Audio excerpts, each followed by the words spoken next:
কেন্দ্রীয়ভাবে যে নীতি গ্রহণ করা হয়েছে পরিবেশ সুরক্ষার ক্ষেত্রে, সেইখানে পরিবেশ সুরক্ষার জন্য যে সাংবাদিকতা, সেই সাংবাদিকতাকে আমরা প্রণোদনা দিতে চাই, উৎসাহ দিতে চাই, সমর্থন দিতে চাই এবং সুরক্ষা দিতে চাই। এখানে কোনো বিরোধের কোনো জায়গা আমি দেখি না, নেই। তবে হ্যাঁ, ক্ষেত্র বিশেষে তৃণমূলে বিভিন্ন ধরনের ব্যত্যয় ঘটে। সেই ব্যত্যয়গুলোকে আমাদের সাংবাদিক বন্ধুরা তুলে ধরবেন। যতগুলো স্ট্যাবলিশড গণমাধ্যম আছে তাদের অনলাইন যত পোর্টাল আছে সেগুলোর একটা লিস্ট আমি চেয়েছি।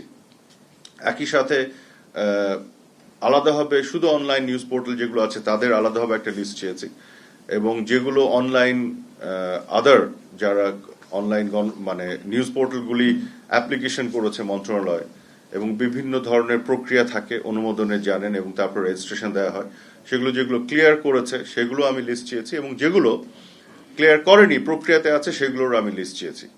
এখন সবাই যেটি আমাকে বলছে যে এর বাইরে আরো অনেক অনলাইন পোর্টাল খোলা হয়, অপসাংবাদিকতা করা হয়, অপপ্রচার চালানো হয় এবং যার ফলে বদনামি হয়, বদনামিটা এসে পড়ে পেশাদার সাংবাদিকদের ঘাড়ে। এগুলো সব বন্ধ করে দিতে হবে। আমি বলেছি ঠিক আছে, লিস্টগুলি আমার মন্ত্রণালয় দিলে আমি বিটিএসসি কে পাঠিয়ে বাকিগুলো সব বন্ধ করে দেবো, কারণ আমি তো এটা তাদের দাবির প্রেক্ষিতে এটা করছি যেগুলো রেজিস্ট্রেশন করেনি। গণমাধ্যম কর্মী আইন গত সংসদে পাশ হওয়ার কথা ছিল, শেষের দিকে এসে এটা স্ট্যান্ডিং কমিটিতে গিয়েছিল। আমি সেই গণমাধ্যম কর্মী আইনটি নিয়ে নতুন করে আবার কাজ শুরু করছি। এই কারণে যতগুলো সাংবাদিক ফোরামগুলি আছে সংগঠন, মন্ত্রণালয় থেকে চিঠি পাঠিয়েছি যে প্রত্যেকটি সংগঠন থেকে 2 জন করে প্রতিনিধি আপনাদের পাশ করার ব্যবস্থা করব। তো এই বিষয়গুলো যখন চলে আসে তখন মনে হয় যে আমাদের দেশে গণমাধ্যম মুক্ত শুধু নয়, একটু উন্মুক্ত হয়ে আছে।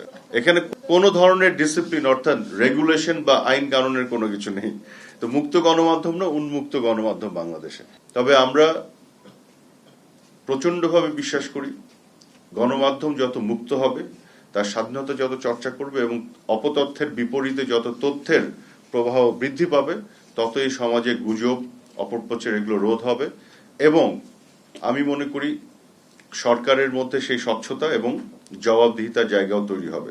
এবং এইখানে আমি ব্যক্তিগতভাবে এবং সরকারি পর্যায়ে মাননীয় প্রধানমন্ত্রীর সাথে বিভিন্ন সময় আমার এই বিষয়গুলো নিয়ে কথা হচ্ছে। আমরা জেনুইনলি মনে করি গণমাধ্যম এবং পেশাদার সাংবাদিকতা আমাদের বন্ধু, তারা আমাদেরকে সহযোগিতা করেন।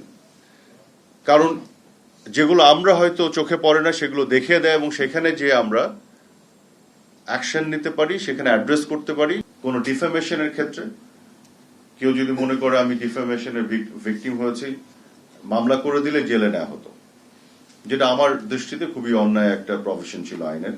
এবং শুধু জেলে নেওয়া হতো না, বেইলের কোনো সুযোগও ছিল না। কাজে এই জিনিসটা এখন উঠে গেছে।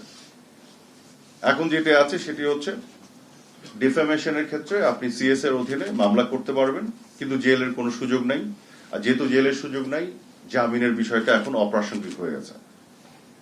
মামলার প্রত্যেকটি স্তর এক্সহস্ট করার পরে যদি প্রমাণিত হয় কোন ধরনের অফেন্স, তার অফেন্সের গ্র্যাভিটি অনুযায়ী ফাইনের ব্যবস্থা রাখা হয়েছে, সেটা জাজের জাজমেন্টের উপর রাখা হয়েছে।